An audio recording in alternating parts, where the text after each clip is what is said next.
এই গরমে সালাদ কিন্তু স্বাস্থ্যের জন্য খুবই উপকারী, সেটা হোক সবজির বা ফলের। আসসালামু আলাইকুম। আজকে আমি আপনাদের দেখাবো 14 রকমের ফলের মিক্স সালাদ রেসিপি। এই সালাডটা তৈরি করতে ফল ছাড়া বাড়তি তেমন কোনো উপকরণের দরকার নেই। মাত্র 2টি উপকরণ বাড়তি হলেই মজাদার এই সালাডটি তৈরি করতে পারবেন। তবে ফলের পরিমাণটা কিন্তু আপনাদের প্রয়োজন অনুযায়ী বাড়িয়ে বা কমিয়ে নিতে পারেন। তো চলুন চলে যাচ্ছি মূল ভিডিওতে।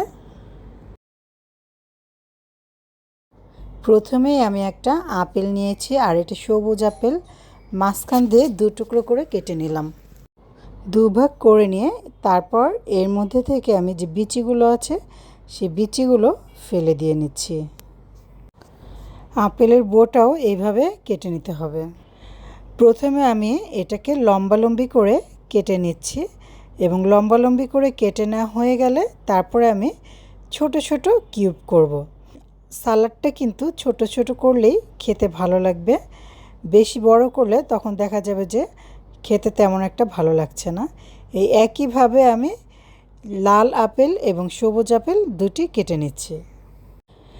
এই ফলগুলো কাটার ভিডিওটা আমি কিন্তু একটু টেনে দেখাবো, কারণ এতগুলো ফল যদি একটা একটা করে সবগুলো কেটে দেখাই না টেনে, ভিডিওটা অনেক লম্বা হয়ে যাবে এবং দেখা যাবে যে অবশেষে আপনারাই বিরক্ত হয়ে গিয়েছেন। এই জন্য ভিডিওটা একটু টেনে দিচ্ছি।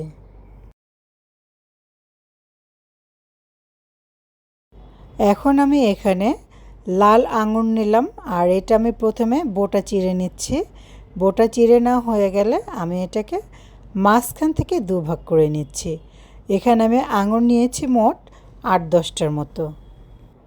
এখন আমি নিয়ে নিচ্ছি সবুজ আঙুর, আর এই আঙুরগুলো লম্বা এবং একটু চিকন, এই জন্য প্রথমে এটাকে আমি লম্বালম্বি করে কেটে নিয়ে তারপর মাঝখান দিয়ে 2 ভাগ করে নিচ্ছি। সবুজ আঙুরও আমি 8-10টার মতো নিয়ে নিলাম। কেটে নিচ্ছি লাল জামরুল। এই জামরুলেরও কিন্তু আমি প্রথমে মাথাটা কেটে নিলাম এবং মাঝখান দিয়ে লম্বালম্বি করে 2 ভাগ করে নিচ্ছি। নিচের সাইডটাও কিন্তু কেটে নিলাম, এবং এই জামরুলও কিন্তু আমি ছোট ছোট করে কিউব করে নিচ্ছি। লাল জামরুলটা কেটে নেওয়া হয়ে গেলে এখন আমি একইভাবে সবুজ জামরুলটাও কেটে নিচ্ছি। আর সবগুলো ফলের একই সাইজ করে কাটলে এটা কিন্তু খেতেও ভালো লাগে এবং দেখতেও ভালো লাগে। এখানে কিন্তু আমি জামরুল একটা করে নিয়েছি, একটা লাল এবং একটা সবুজ। এতে করেই দেখবেন অনেকগুলো হয়েছে সালাদের পরিমাণ।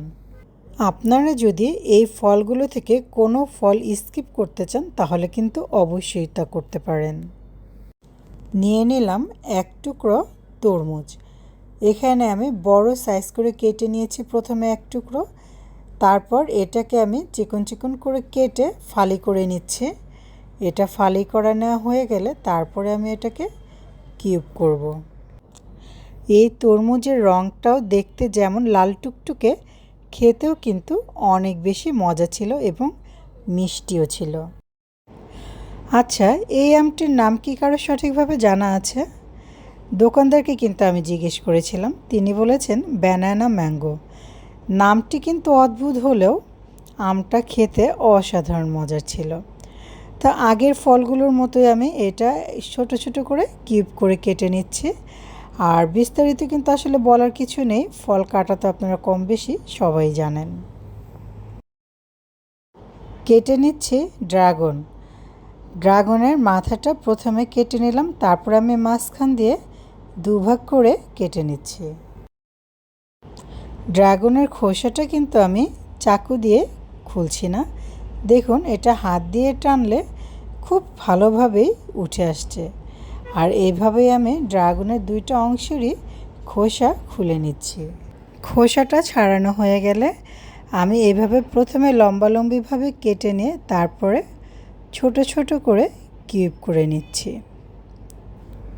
ড্রাগন ফলটা কাটা হয়ে গেলে আমি প্রথমেই বোর্ডটাকে পরিষ্কার করে নিচ্ছি, তাছাড়া বাকি ফলগুলো সবই দেখা যাবে গোলাপি রং হয়ে গিয়েছে। এখন আমি নিয়ে নিলাম একটা কমলা। এই কমলার খোসাটা খুব ভালোভাবে ছাড়িয়ে ভিতরে যে আঁশগুলো আছে সেগুলোও কিন্তু পরিষ্কার করে নিতে হবে। কমলার খোসাটা ছাড়িয়ে আঁশগুলো পরিষ্কার করে নেওয়ার পর এর কোয়াটা মাঝখান থেকে কেটে আমি বিচিগুলো পরিষ্কার করে নিচ্ছি। এতে করে সালাদ খাওয়ার সময় কিন্তু দাঁতের নিচে আর বিচি বাঁধবে না, যার কারণে খেতেও ভালো লাগবে। কেটে নিব কামরাঙা। কামরাঙ্গার দুই পাশে মাথা থেকে আমি বাড়তি অংশটা কেটে নিলাম। এখন এইভাবে একটা একটা করে স্লাইস করে কেটে নিচ্ছি। কামরাঙা কিন্তু এভাবে স্লাইস করে কেটে নিলে কিউব করতে সুবিধা হয়।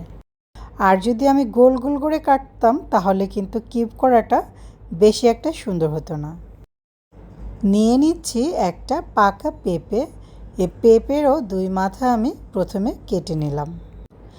আমি কিন্তু সালাদের জন্য সম্পূর্ণ পেঁপেটা নিচ্ছি না, জাস্ট দুই ভাগ করে এখান থেকে একটা ভাগ সালাদের জন্য কেটে নেব। এই জন্য প্রথমে আমি দুই ভাগ করে চোচাটা ফেলে নিলাম এবং ভিতরে যে ছোট ছোট বিচি ছিল এগুলো একটা চা চামচ দিয়ে তুলে নিচ্ছি। পেঁপেটা পরিষ্কার করে নেওয়া হয়ে গেলে ঠিক আগের মতোই আমি লম্বালম্বি করে কেটে তারপরে ছোট ছোট কিউব করে নিচ্ছি।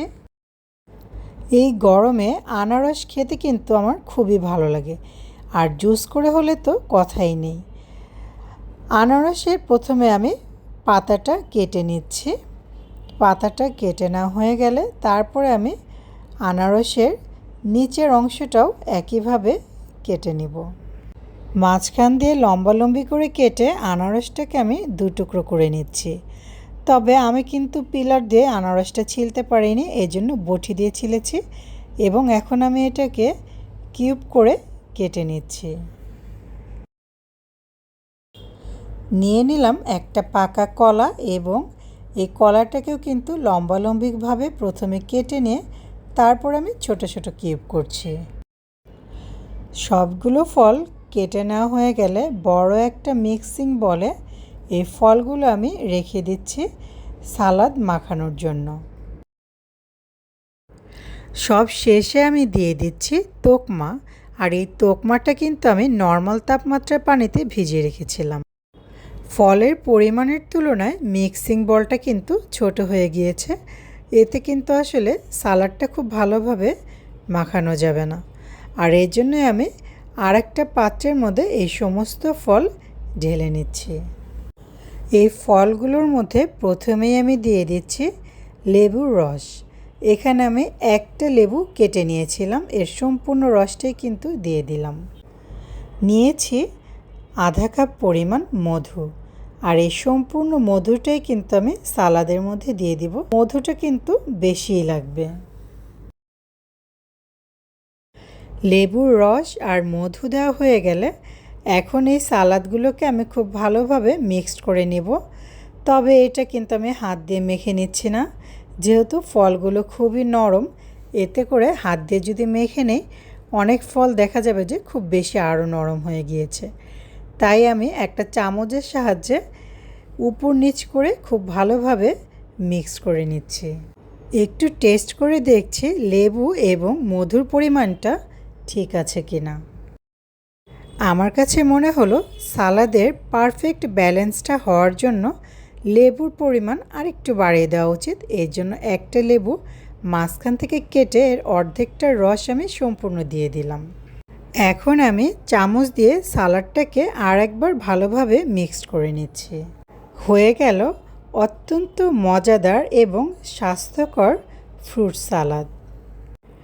মজাদার এই ফলের সালাদের রেসিপিটা আপনাদের কাছে কেমন লেগেছে অবশ্যই কমেন্টে জানাতে ভুলবেন না।